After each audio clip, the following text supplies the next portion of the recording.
Hi everybody, Carol here. Welcome to my YouTube channel. Today I'm going to be making some wedding name place cards for people who like to make their own wedding decorations. So they put their own artistic touch on it, and they can also have a unique card. So I'm starting with a Stampin' Up stamp set called Oh How We Danced. Oh, remember from the song "Oh How We Danced on the Night We Were Wed," and I don't know if it's still available. I'm not a dealer and never have been, but you might could go to the Stampin' Up website and find a dealer that might could get this for you. I don't know if it's retired or not, but I'm stamping on this card that is 4 1/4 by 5 1/2, and I will show you how I'm putting it on my scoreboard here at the 2 1/8 line, and I'm drawing a fold line here. I'm scoring it, and I am not marking on her across her dress. It looks as if I am, but I'm just trying to keep that line straight. So as I get it folded, I'll show you what I'm going to do. Rather than try to get in there and cut it out by itself, I go ahead and start on the outside edge. It's just a small little area that's going to be cut. I will come back later and tape it. Now here was a big mistake I made, and I decided to leave it in. I could have just thrown it away and started over, but I wanted to show you how you can salvage when you make a mistake. I was not supposed to cut from that edge at all, and I don't even know what possessed me to do that, but anyway, I'll come back and fix that, put some Scotch tape on it, tape it back up. But I am going roughly around the edge of this bride and groom, and cutting close to the edge, but not just absolutely perfect, but doing a pretty close job. And I'll show you some other ways to do it in just a minute. But the idea is, as you have probably guessed, is if you cut that out and then you fold the card back, the top of the bride and groom will stick up above the card. Now what I'm going to do now is tape that back where I cut it.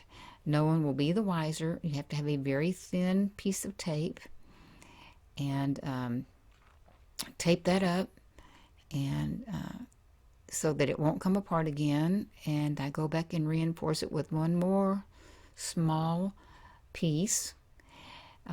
It should just hold it just fine, and this is just for one night, right? So it will be just fine.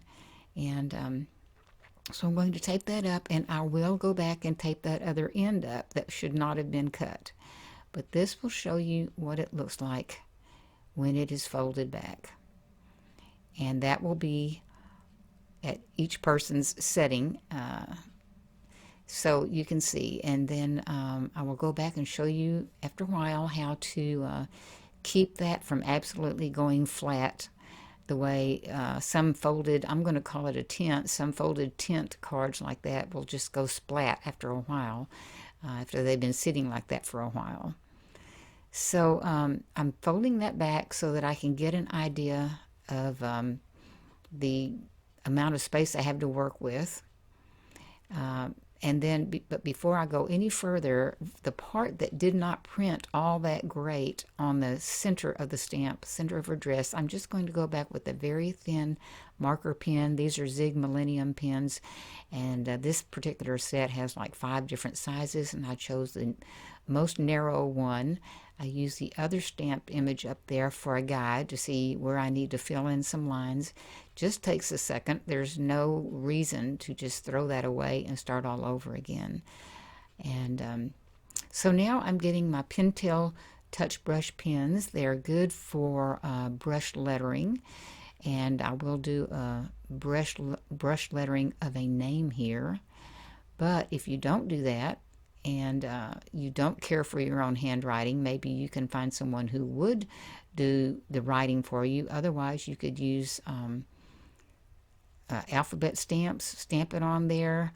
There are different ways that you can get the names on there. Now, I'm going to go back and do another one.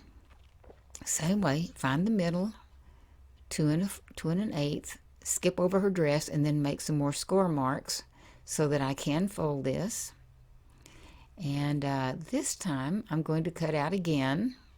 In just a second I'll do a third option, but I'm going to cut out more roughly this time and not as close to the edge. So it depends on how much time you have, how much effort you want to put into it.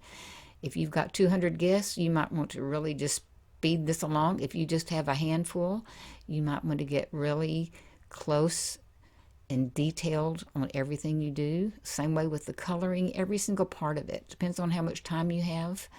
But so I'm folding that back. I will go back and tape that edge the very same way. I'm trying to get the tiniest little strip of tape there, and it's kind of hard to peel it off when it's when you're peeling off such a tiny little piece. So I end up getting a bigger piece and going ahead and cutting it. I'm just doing a double enforcement there to try to be sure it stays in place, and it will. And then again, I'm going to do the name. The first one, I just did one name. That might be enough for all you need.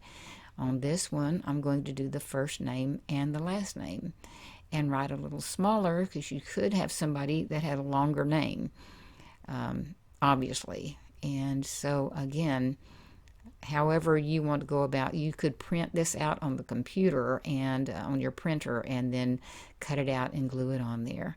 So there you have two different looks.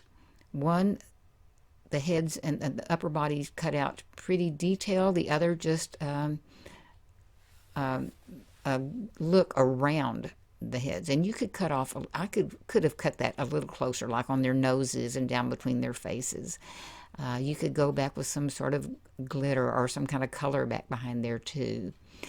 Now I'm showing how I'm coloring the flowers. I'm not going to a great deal of detail because her dress is white. I'm going to assume you could make it whatever color you wanted. I'm showing how you could have different colors. For example, I have pink flower. If you had a springtime, whatever your colors are. If it's a fall wedding, you might want yellows and oranges. If your colors are purple or turquoise or black or whatever your colors are, a light colored leaf for spring, maybe a dark colored leaf for the fall. That's what is so great about doing your own. You can definitely color coordinate, and a lot more trouble than you would probably get from if you had to order these, or it might be pretty expensive.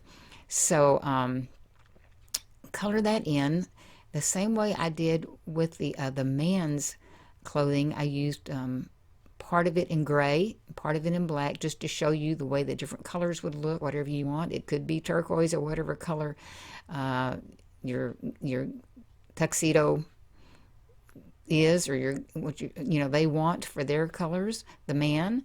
And I colored in one of his shoes, and I apologize, I did not color in his other shoe, just completely overlooked that. But anyway, you would not do that. So here you go. You can get an idea of what the different colors, whether it be yellow and orange or pink or purple or blue or whatever. Aren't too many blue flowers out there, but anyway, that doesn't really matter, does it? So, okay, now I'm going to do another one and leave it flat, and this time I'm just doing this very quickly, speeding it up with both names, first and last. But I wanted to show also what it would be like if you had a table number on there. But you might not have that. You might have things grouped according under a banner that says table 1 and all of those people, and table 2 and all of those people, are not that at all. So whatever you have for your wedding, this is custom made. But I thought I just want to show you, because you might be thinking, well, why didn't she just use a craft knife? Well, I'll show you right now why not. Yes, you would not have to cut into the side of your card, and that would be the advantage. But it took me so long, and plus I always feel those things are dangerous. You just have to be careful. So I tried 3 different ones. This, I guess, would be more considered a box cutter, but using it as a craft knife. Then I switched to another one, which was a advertising little gimmick that someone had passed out, which was nice. But again, I sped this up so much. I had that lid. This is a real craft knife, and I had the lid taped down just to be sure I didn't cut myself. But just going to pick it up. But I sped this up so much, and it still took me so long. I can't see the value in it unless you just like to do this or you're especially good at it, and I'm not. But this is what it looks like. Get that lid back on, but and it does give a nice look. I did still have to go back and do some trimming with scissors to cut off some of the edges. So now the last thing is just to have the little tab under there that would keep the tent from going flat. As you know, if you've ever set a birthday card or a Christmas card out that's folded that way, and it looks so nice at first, and then it just starts sliding and sliding until it just loses everything and goes flat. So what I did here was cut some little paper tabs, little strips that are 1 to 1.5 inches long, folded it in the middle, and then folded the outside pieces in. They can come all the way to the middle or just fold them a little bit over.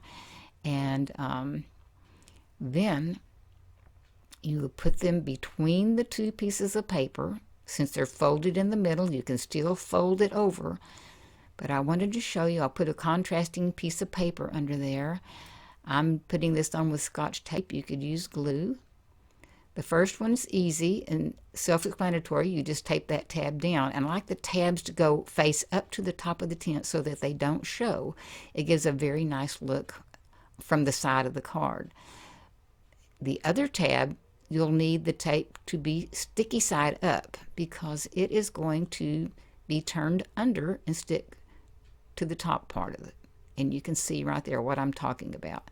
As I put that under there to show you the contrast, I'm even mashing the tape down so that it will hold better. And honestly, you could use a piece of string or a really pretty piece of yarn and it would work just the same. Now I'll walk through this one more time with the dark piece of paper. Fold it down, put the tape down on the first tab, and then this is another kind of more simplified way of explaining it. Put that tab sticky side up, but then, and I'm sorry I get off camera here just a second, but then fold it back at the center fold where it is flat, and that has the sticky side up. This is really just, see how that goes down like that, and it's just flat, and then you fold it and it catches the tape, and so there you are. That works just fine. And then again, it is totally foldable.